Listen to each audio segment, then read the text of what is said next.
Fala galera, beleza? Bem-vindos ao canal Dev de Olho. Meu nome é Danilo Arantes, sou desenvolvedor de software há quase 10 anos e resolvi criar esse canal para trazer conteúdos bem legais aí para vocês sobre programação.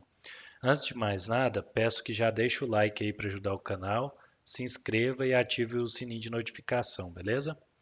Esse primeiro vídeo iremos falar sobre o padrão Saga. Mas antes de entrarmos nos detalhes desse padrão, vamos relembrar as propriedades de uma transação de banco de dados relacional. As transações de um banco devem garantir o ACID. E o que é esse ACID, né? Então, cada palavra aí tem um significado. O A é atomicidade, né? Eu resumi aí como tudo ou nada. Vou dar um exemplo clássico aqui que é mais simples de entender. Vamos imaginar que eu quero fazer uma transferência de R$ 20 para uma outra pessoa, né, para um destinatário.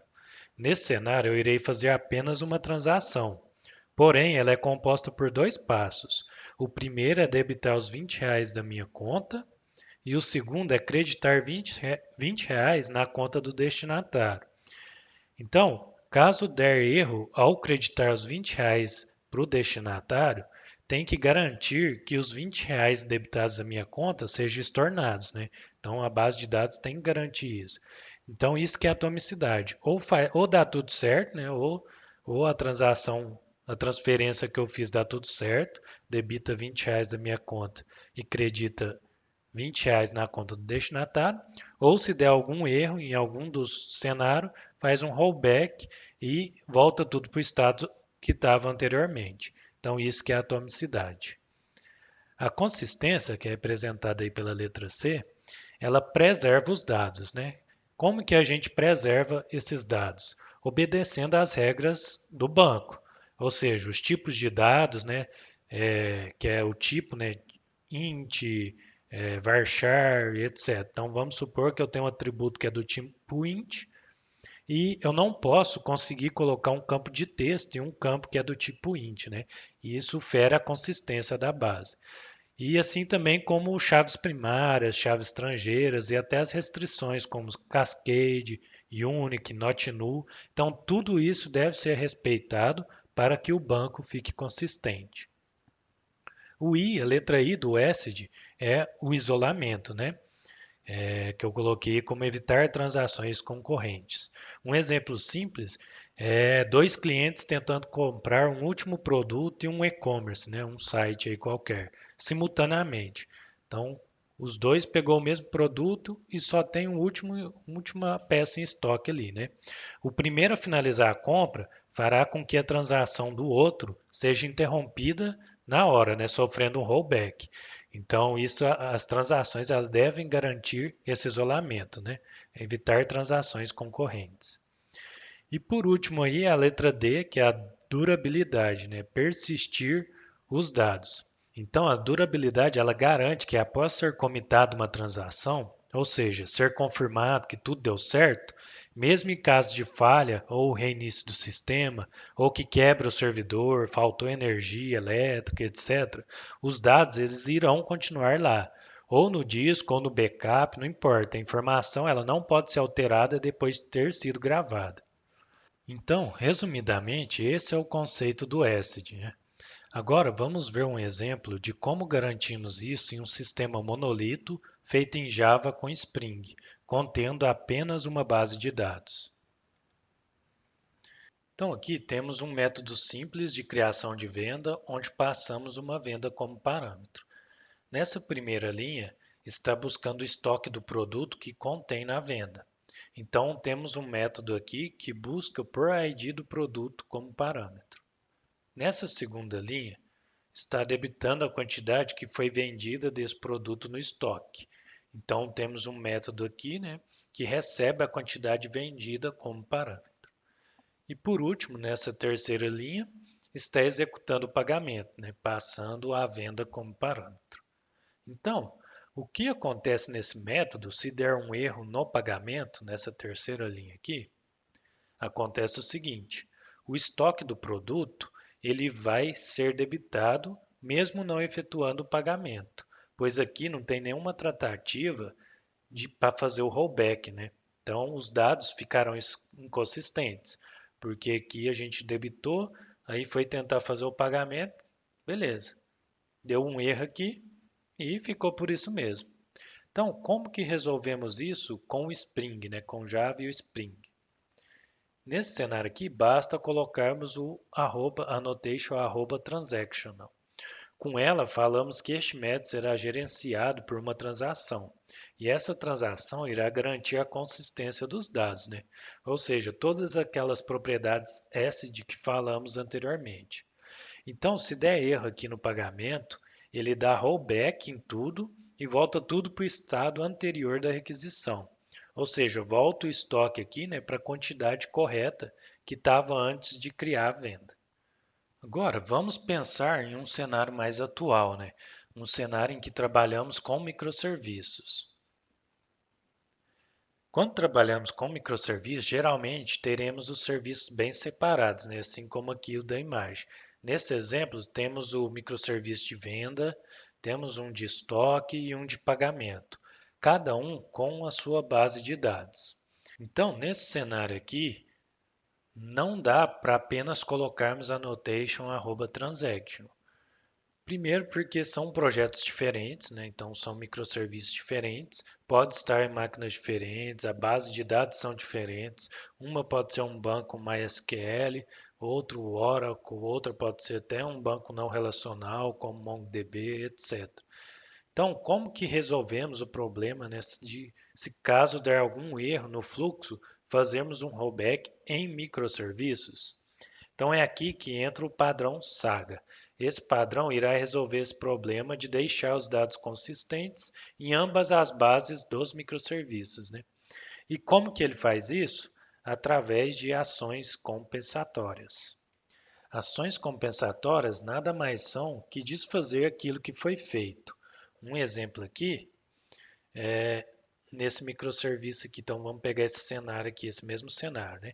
Aqui a gente tem um microserviço de venda que a gente cria a venda. Então aqui a gente tem um microserviço de estoque que a gente manda separar o produto, né? E depois vai efetivar o pagamento no último microserviço. Então vamos supor aquele mesmo cenário ali no método que a gente explicou, né? Monolito, só que agora em microserviço. Então vamos supor que deu um erro na parte de pagamento. Já que não podemos utilizar o @transactional, como que fazemos isso, né? Através do Saga. Então, aplicando ações compensatórias. Então, aqui deu erro no pagamento, a gente vai chamar uma ação compensatória de separar o produto, que é devolver o produto. E a mesma coisa aqui na venda, né? Como a gente tem um método de criar venda, a gente vai chamar uma ação compensatória, que é o de cancelar a venda. Então, basicamente, essa é a ideia do padrão Saga, né? É ter uma ação compensatória para cada ação que é tomada aqui no microserviço. Só que ele tem dois modos de criar nessa ação compensatória, de aplicar o padrão Saga. Um é através de coreografia e o outro é através de orquestração.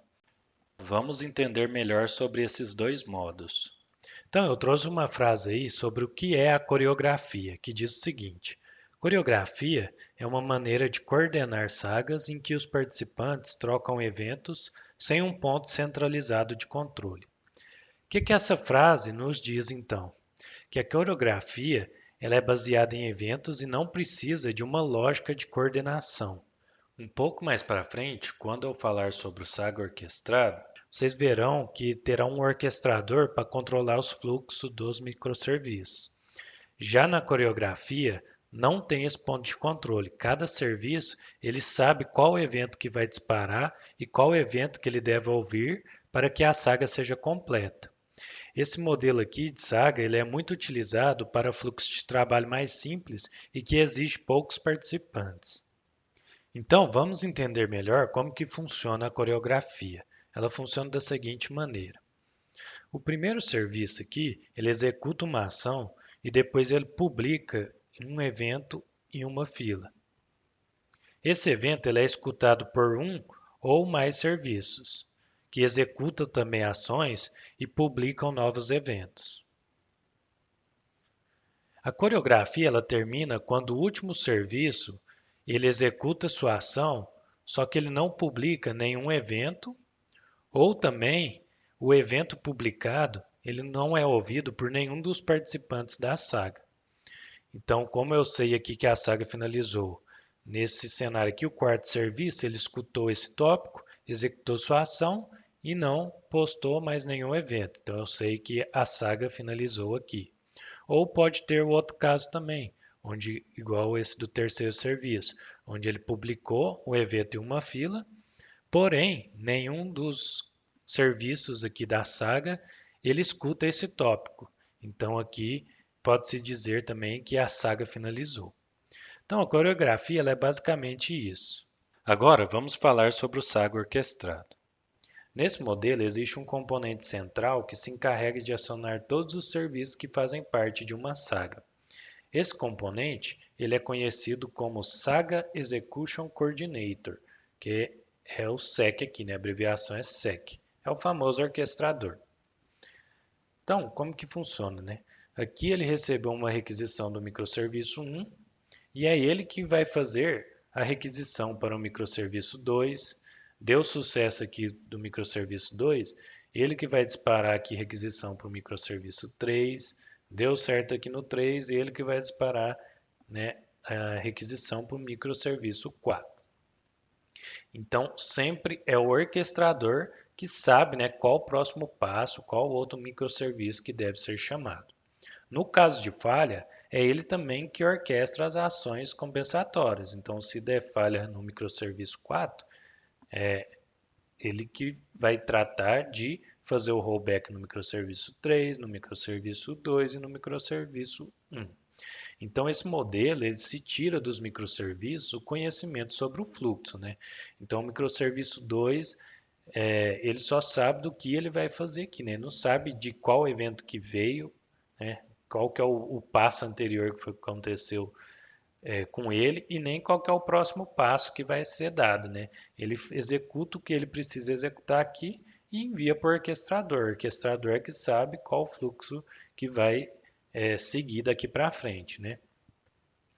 Então, aqui nós não devemos também nos prender em uma estratégia de comunicação sempre síncrona. Eu li em muitos sites aí que esse modelo deve ser síncrono, mas isso não é verdade. É bastante comum o uso de um message broker dando suporte ao fluxo, né? Seja um Kafka, um SQS, qualquer coisa aí, uma fila aí, né? Dando suporte aqui para essa comunicação. Então, resumidamente, isso que é o padrão do Saga orquestrado.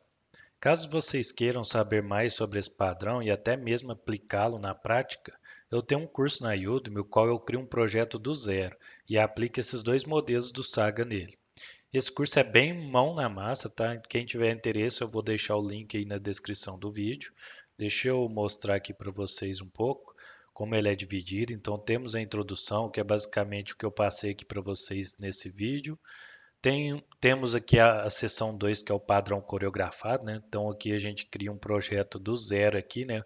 É um projeto de venda, temos o microserviço de venda, o microserviço de estoque e o microserviço de pagamento, né? Então a gente simula aí todo o padrão coreografado aqui e depois aplicamos, né, o padrão orquestrado aqui nesses mesmos microserviços, criando o orquestrador e tudo mais. E por último aqui tem uma aula bônus aí para vocês também. Então o curso é bem completo, pode adquirir aí que vocês irão gostar, beleza? Então é isso, galera. Espero que tenham gostado desse conteúdo e até a próxima. Valeu!